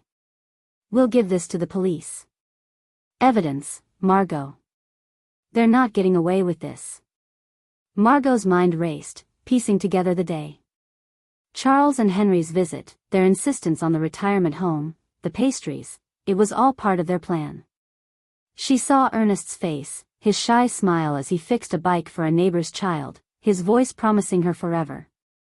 That love was her anchor now, giving her the strength to play this dangerous game. "I need to call Sergeant O'Connell," she said, pulling out his card. "They need to know about the pastries, the recordings, everything." Doris handed her the phone, her eyes fierce. "You're doing this for Ernest, Margot. He'd be proud." As Margot dialed, another memory surfaced, Ernest, a month ago, sitting at their kitchen table, his eyes heavy with worry. "Margot, if anything happens, don't let them push you out. This is our home." She'd laughed, thinking he was fretting about nothing, but now she saw the truth. He'd been fighting for her, even then. O'Connell answered on the second ring. "Mrs. Hayes, you okay? We're at your house. Charles and Henry were here, left just before we arrived. We found your laptop open, papers scattered. They're looking for something." "They came to Doris's," Margot said, her voice steady. "Brought pastries. I got a text warning me not to eat them. I think they're poisoned, like Ernest's coffee." O'Connell's voice sharpened. "Stay where you are. I'm sending Officer Perez to pick up the pastries for testing. Callahan's with us, he's shared the recordings. We're building a case, but you need to stay safe. Don't go near your sons." Margot nodded, though he couldn't see. "I won't. But they're coming back tomorrow. They're talking about declaring me unfit, taking the house." "We'll be ready," O'Connell said. "We're tracing the bank transfers, testing for methanol at the shop. If those pastries are tainted, it's attempted murder. We'll move fast." As she hung up, Margot felt the weight of Ernest's love, his trust in her strength.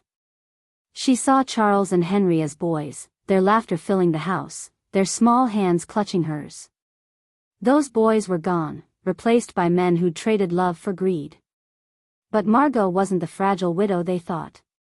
She was Ernest's partner, his love, his legacy.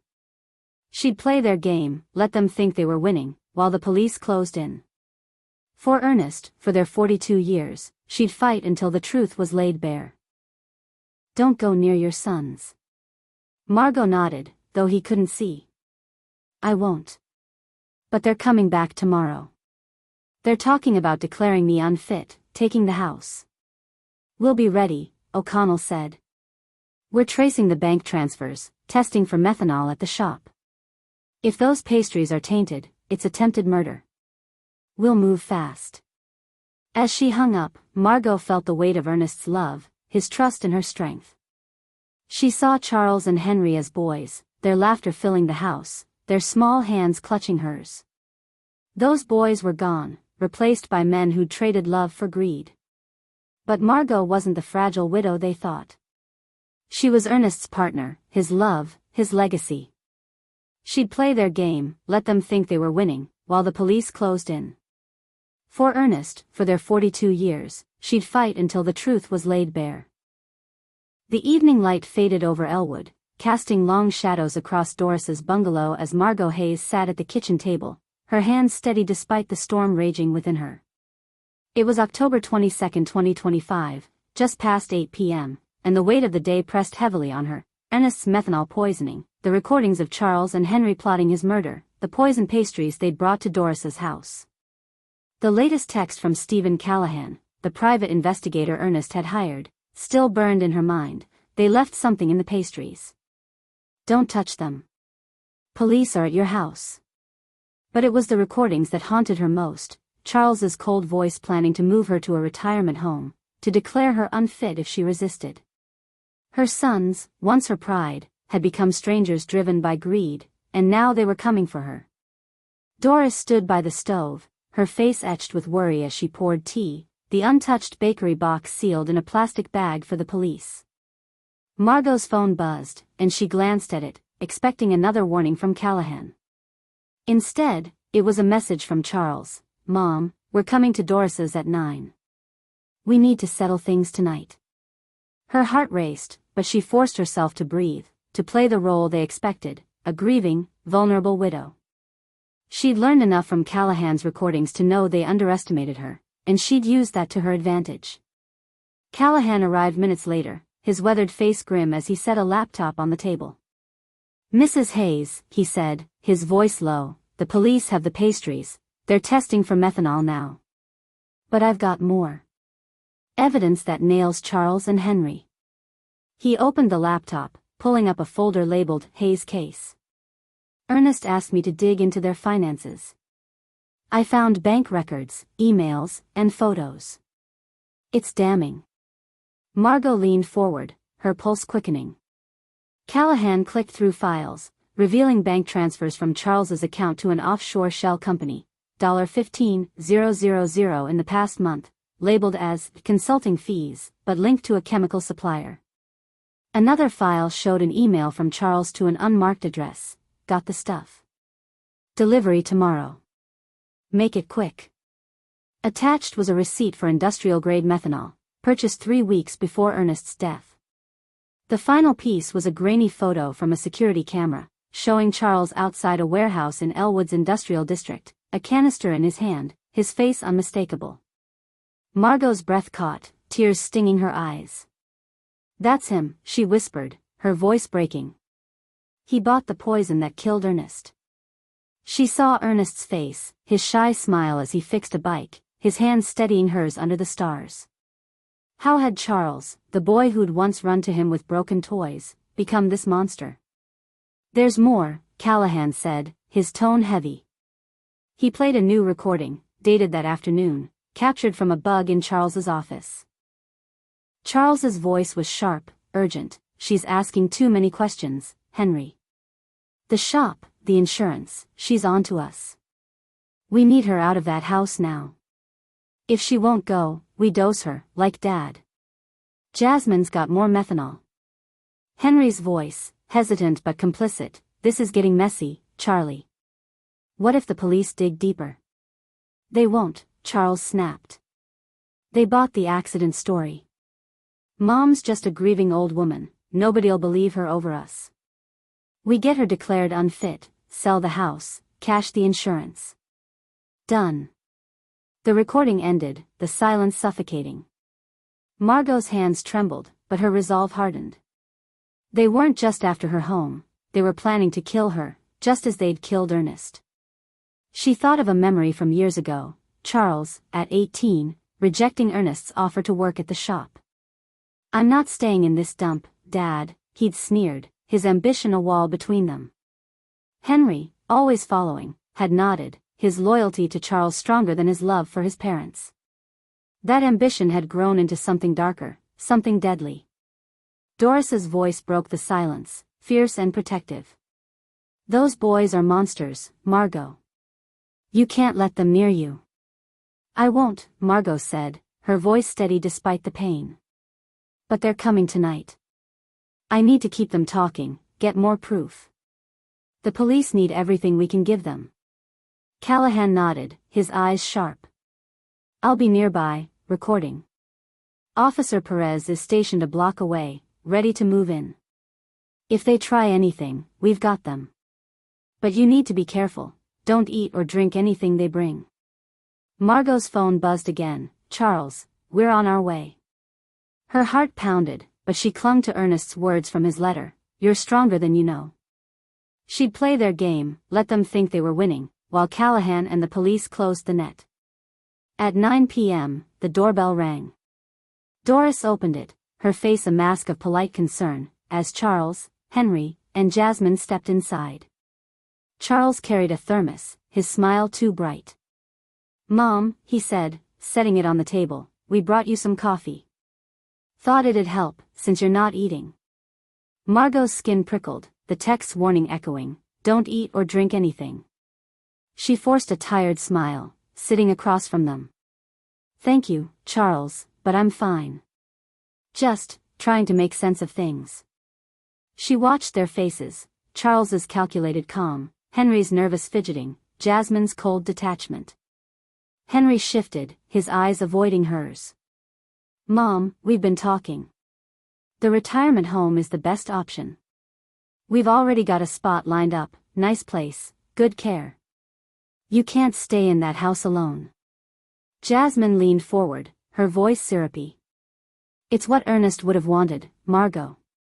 You're not yourself right now, grief does that. We're worried you're confused, maybe not thinking clearly. The veiled threat hit like a blade, declare her unfit, take control. Margot's heart raced, but she kept her voice soft, playing along. Confused? I'm just sad, Jasmine. Losing Ernest, it's hard. But I found some of his papers. Bank statements, insurance policies. Things I didn't know about. Charles's smile faltered, his eyes narrowing. Papers? Mom, you shouldn't be digging through that stuff. It's complicated. Let us handle it. What's complicated about $12,000 withdrawn from our account? Margot asked, her tone innocent but pointed. Or the insurance policy bumped to $50,000? Ernest never told me about those. Henry's face paled, his hands twitching. Dad probably forgot to mention it, he stammered. He was busy, you know, with the shop. Charles cut in, his voice smooth but strained. Exactly. Dad wanted you taken care of. Look, Mom, you're upset, not thinking straight. We've talked to a doctor, he says grief can make you act irrational. We can get you help, make things easier. Margot's blood ran cold, but she leaned forward, her eyes locked on Charles. Irrational? Like questioning why you said there was an explosion at the shop when there wasn't one? The words hung in the air, and for a moment, silence gripped the room. Charles's jaw tightened, Henry froze, and Jasmine's smile vanished. What are you talking about, Mom? Charles said, his voice low, dangerous. You're not making sense. I went to the shop, Margot said, her voice steady. It's fine. No explosion, no damage. But I found Ernest's notes. He said you were pressuring him, Charles. About money, insurance. He didn't trust you. Henry's eyes darted to Charles, panic flickering. Jasmine stood, her heels clicking as she moved closer to Charles, whispering something Margot couldn't hear. Charles forced a laugh, but it was hollow. Mom, you're exhausted. Grief's messing with your head. Let's get you to bed, talk tomorrow. I'm not tired, Margot said, standing, her voice firm. I'm clear, Charles. Clearer than I've been in days. I know what you've done. The air shifted, heavy with unspoken threats. Charles stepped closer, his smile gone. Be careful, Mom. You don't want to say things you'll regret. Before Margot could respond, the doorbell rang, sharp and jarring. Doris opened it, revealing Officer Perez, his uniform crisp, his expression stern. Mrs. Hayes, he said, stepping inside, we need to talk. Alone. Charles's face hardened, but he nodded, grabbing Henry's arm. We'll be back, Mom. Think about what we said. Jasmine followed, her eyes cold as they left, the thermos untouched on the table. Perez waited until their car pulled away, then turned to Margot. The pastries tested positive for methanol. We've got the recordings, the bank records, the photo. O'Connell's preparing arrest warrants. But you need to stay here, they're desperate, and that makes them dangerous. Margot nodded, her heart steady despite the fear. She'd faced them, drawn out their lies, and now the police had what they needed. She thought of Ernest, his letter tucked in her purse, his love her guiding light. What's next? She asked, her voice resolute. We move tomorrow, Perez said. We'll bring them in for questioning, search their homes. Stay with Doris, and don't answer their calls. As Perez left, Margot sank onto the couch, Doris beside her. The recordings, the methanol, Charles's threat, they were the final proof of her son's betrayal. She saw them as boys, laughing in the yard, Ernest chasing them with a hose. Those boys were gone, replaced by men who'd kill for money. But Margot was stronger than they knew, fueled by 42 years of love and a promise to Ernest. Tomorrow, the police would act, and she'd be ready, her heart breaking but her resolve unbroken. The first light of dawn crept over Ellwood on October 23, 2025, painting the sky a fragile pink above the city's patchwork of old brick homes and gleaming new towers. Inside Doris's bungalow, Margot Hayes sat on the edge of the couch, her hands clasped tightly to steady the tremor of exhaustion and resolve. The night had been sleepless, the weight of her son's betrayal, Charles and Henry's cold plotting to murder Ernest, their plan to poison her next, pressing against her like a physical force. The evidence was overwhelming: the forged bank withdrawals, the methanol-laced pastries, the recordings of their chilling scheme, and the photo of Charles buying the poison. Yet, the knowledge that her boys, once her heart's joy, had done this tore at her soul. Ernest's letter, tucked in her purse, was her anchor: "You're stronger than you know." Her phone buzzed, a message from Stephen Callahan: "Police moving in now. Charles and Henry at Charles's office. Stay with Doris." Margot's heart raced, a mix of relief and dread flooding her. The police had everything: Ernest's notes, the bank records, the recordings, the tainted pastries. Sergeant O'Connell had promised swift action, and now, as the sun rose, justice was closing in. Doris sat beside her, her warm hand on Margot's shoulder, a silent pillar of strength. "It's almost over, love," Doris whispered, her voice steady despite the tension in the room. Margot nodded, but her mind drifted to a memory of Charles and Henry as boys, racing through their backyard in Ellwood, Ernest chasing them with a hose, their laughter bright as summer. She believed that love would last forever, binding them as a family. How had it come to this? Charles's ambition, Henry's blind loyalty, Jasmine's cold influence. They'd traded love for greed, and Ernest had paid the price. Her phone buzzed again, this time a call from O'Connell. She answered, her voice steady despite the ache in her chest. "Mrs. Hayes," O'Connell said, his tone brisk but kind, "we've got them. Charles and Henry were arrested at Charles's office 10 minutes ago. They didn't resist, but they're not talking yet. We're searching their homes and the office now. The pastries tested positive for methanol, enough to kill. Combined with Callahan's recordings and the bank records, it's airtight." Margot's breath caught, tears stinging her eyes. "And Ernest?" she asked, her voice breaking. "The poisoning, is it confirmed?"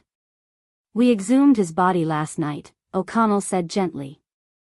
"The coroner's report just came in, high levels of methanol in his system, consistent with the hospital records. It wasn't an accident, Mrs. Hayes. It was deliberate. We're charging them with murder and attempted murder for the pastries." The words hit like a tidal wave, confirming what she'd known but couldn't fully accept. Her sons had poisoned Ernest, their own father, for money.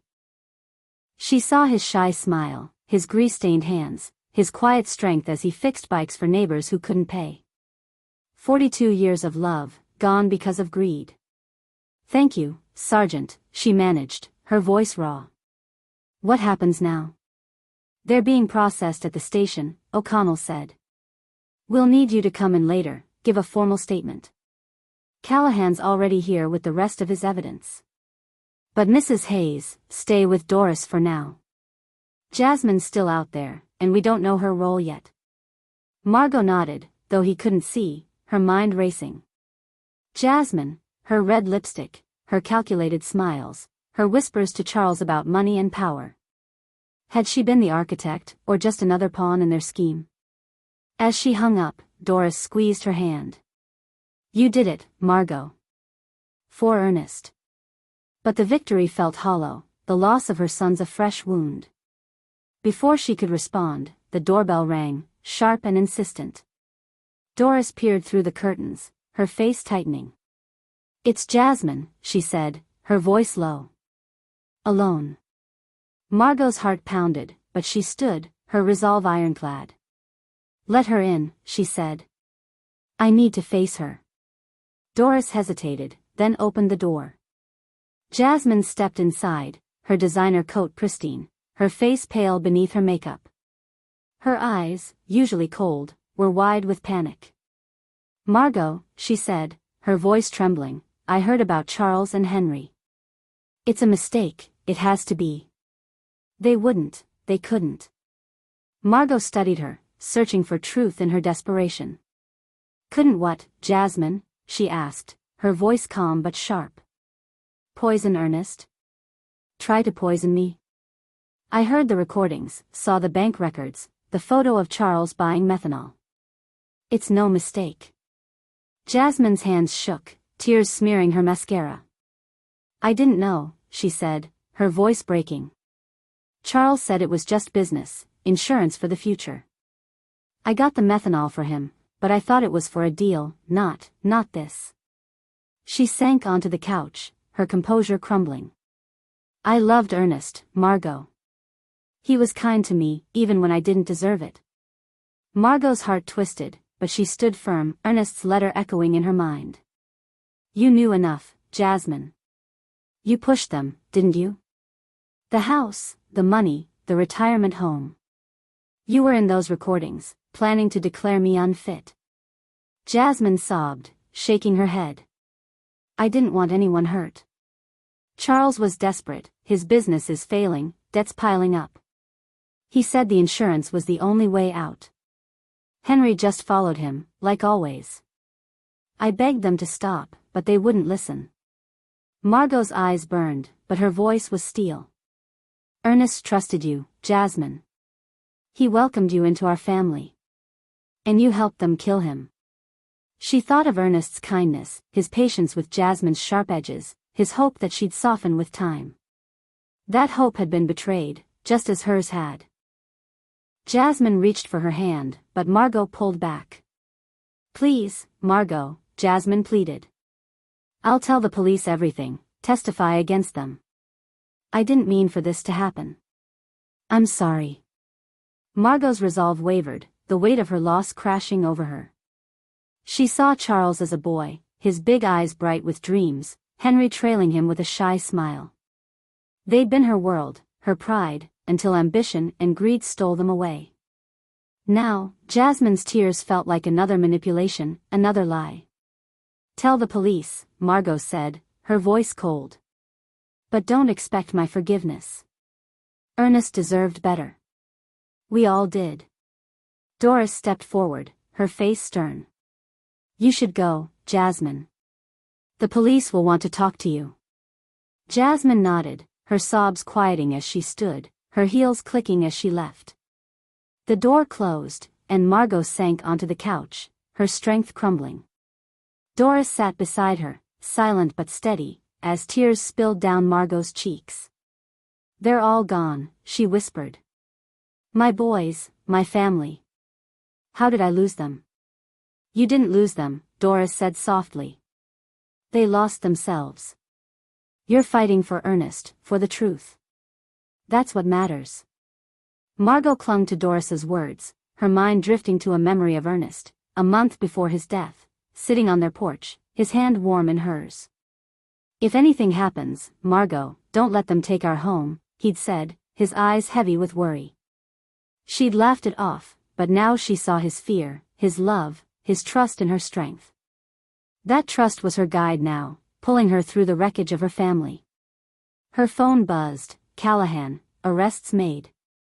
Jasmine's at the station, talking. Come when you're ready. Margot wiped her tears, her resolve returning. The police had Charles and Henry, the evidence was overwhelming, and Jasmine's confession would seal their fate. But the victory was bittersweet, the loss of her sons a wound that would never heal. She thought of the house on Willow Street, every corner filled with Ernest, the coffee mug on the counter, the toolbox by the door, the bed where they'd dreamed together. Charles and Henry had tried to take it, to erase their legacy, but they'd failed.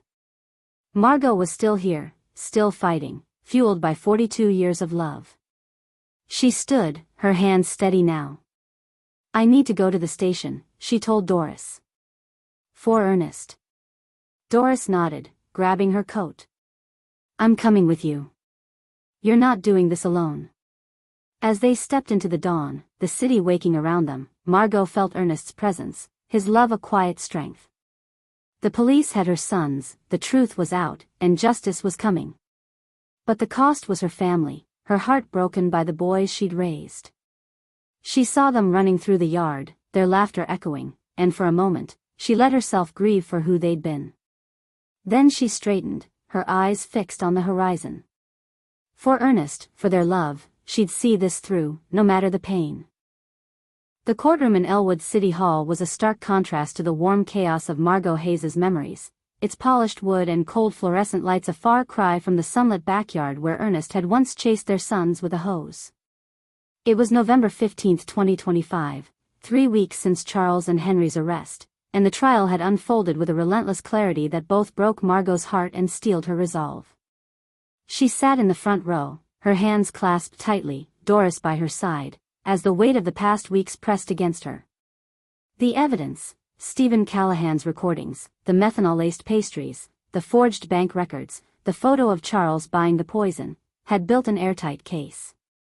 Ernest's death, confirmed as methanol poisoning, was no accident but a calculated murder by the sons Margot had raised with every ounce of her love. The courtroom buzzed with quiet tension, reporters scribbling in the back, their pens scratching like whispers of judgment. Charles and Henry sat at the defense table, their suits crisp but their faces hollow, Charles's jaw set in defiance, Henry's eyes downcast, flickering with something like shame. Jasmine, who'd turned state's witness in exchange for a lesser charge, sat across the room, her red lipstick gone, her face pale and drawn. Margot avoided her gaze, focusing instead on the judge, whose stern voice recounted the charges: first-degree murder for Ernest's death, attempted murder for the poison pastries meant for Margot. The prosecution's closing argument was devastating, each piece of evidence a hammer blow. Charles and Henry Hayes, driven by greed, poisoned their father for a $125,000 insurance payout and planned to do the same to their mother, the prosecutor said, her voice steady but fierce. She played Callahan's recordings, Charles's cold voice filling the room. An accident happens, no one questions it. The coffee's the easiest way. Henry's hesitant agreement followed, and Margot's heart shattered anew, seeing the boys she'd rocked to sleep plotting their father's death. The photo of Charles with the methanol canister flashed on the screen, the bank records showing transfers to a chemical supplier sealing their guilt. Margot's testimony had been the hardest, her voice trembling as she recounted Ernest's notes, his letter, his warnings about their sons. He loved them, she'd said, tears streaming down her face. He gave them everything, and they took his life. The jury had watched her, their faces softening, but Charles had stared straight ahead, unyielding, while Henry's shoulders shook, his head bowed. Now, as the jury returned, the room held its breath. On the charge of first-degree murder, the foreman read, "We find the defendants, Charles Hayes and Henry Hayes, guilty." A murmur rippled through the courtroom, but Margot sat frozen, the verdict both a relief and a wound. On the charge of attempted murder, we find the defendants guilty. The gavel struck, and the room exhaled, but Margot felt no triumph, only the weight of loss. Her sons, her boys, were gone, their lives traded for greed. As the bailiff led Charles and Henry away, Henry's eyes met hers, brimming with tears. "Mom," he whispered, his voice breaking, but Charles pulled him forward, his face a mask of stone. Margot turned away, unable to bear the sight. Doris squeezed her hand, her presence a quiet anchor, but the pain was a living thing, clawing at her heart. She saw them as children, Charles leading Henry through Ellwood's woods, their laughter bright. That family was a memory now, erased by betrayal. Outside the courtroom, reporters swarmed, but Doris shielded her, guiding her to a quiet corner. Stephen Callahan approached, his weathered face soft with empathy. "You did it, Mrs. Hayes," he said. "Ernest would be proud. The truth's out, and they'll pay." Margot nodded, her voice raw. "Thank you, Mr. Callahan. For everything." His recordings, his persistence, had given her the strength to face this day. But the victory felt hollow, the cost too high. She thought of Ernest's letter, tucked in her purse, "You're stronger than you know." She'd been strong, for him, but the price was her family. That night, alone in Doris's guest room, Margot received a call from Sergeant O'Connell. His voice was heavy, hesitant. "Mrs. Hayes, I'm sorry to tell you this. Charles, he took his own life in his cell this afternoon. Overdose, prescription pills." He left a note, addressed to you. Margot's breath stopped, the room spinning. What did it say? She whispered. O'Connell paused, then read, Mom, I'm sorry. I let it consume me, money, ambition. I loved Dad, but I couldn't stop. Forgive me. The words cut deeper than any blade, Charles's regret too late to heal the wound. Margot clutched the phone, tears streaming down her face. He'd been her firstborn, her pride, and now he was gone, his life ended by the same desperation that had killed Ernest. And Henry? She asked, her voice barely audible. He's in shock, O'Connell said. Broke down when he heard about Charles. He's in solitary for his safety, talking about guilt, wanting to see you. But Mrs. Hayes, take your time. You don't owe him anything. Margot nodded, though he couldn't see, her heart fracturing. Henry, always Charles's shadow, had followed him into darkness. She saw him as a boy, shy and clinging to his brother, his smile bright when Ernest praised him. That boy was gone, buried under years of greed and weakness. She couldn't face him, not yet, maybe not ever. The days that followed were a blur of grief and resolve. Margot returned to her house on Willow Street, the familiar creak of the floorboards both a comfort and a reminder of Ernest's absence. The police had cleared it, the scattered papers and open laptop a testament to Charles and Henry's desperate search. She walked through the rooms, touching Ernest's coffee mug, his toolbox, the bed where they'd whispered their dreams. The house was hers, untouched by her son's schemes, a monument to the life they'd built. One morning, as winter's chill settled over Ellwood, Margot stood outside Hayes' Bikes, the shop's faded sign swaying in the breeze. The tools, the bikes, the scent of grease, they were Ernest, his heart woven into every inch of the place. She couldn't keep it as it was, a ghost of his life, but she could give it new purpose. With Doris's help, she began transforming the shop into a community garden, tearing out the concrete lot to plant flowers, vegetables, and trees. Neighbors joined in, their hands in the dirt, their stories of Ernest filling the air. He fixed my son's bike for free, one said. Never turned anyone away, another added. The garden became a living tribute, a place of healing and hope. Margot also founded the Ernest Hayes Foundation, using the insurance money, once her son's motive, to support victims of betrayal and financial abuse. She worked with local charities, her voice steady as she spoke at meetings, sharing Ernest's story to help others. Each step was a reclaiming of her strength, a way to honor the man who'd loved her for 42 years. One evening, as spring approached, Margot sat in the garden, a small bench under a newly planted oak, its leaves catching the sunset's glow. Doris sat beside her, their silence comfortable, filled with shared loss and love. Margot thought of Ernest, his shy smile, his hands steadying hers under the stars. She saw Charles and Henry as boys, their laughter echoing, and let herself grieve for them, not the men they'd become, but the children they'd been. The pain would always linger, but so would Ernest's love, a light that guided her through the darkness. Her phone buzzed, a message from Callahan, the garden's beautiful, Mrs. Hayes. Ernest would love it. She smiled, tears in her eyes, and typed back, he's here, in every leaf. She looked out at the garden, the community it had built, the lives it would touch. Charles and Henry had tried to take everything, but they'd failed. Margot had fought for the truth, for justice, for Ernest. And in that fight, she'd found a new dawn, not free of pain, but filled with purpose, rooted in the love that had defined her.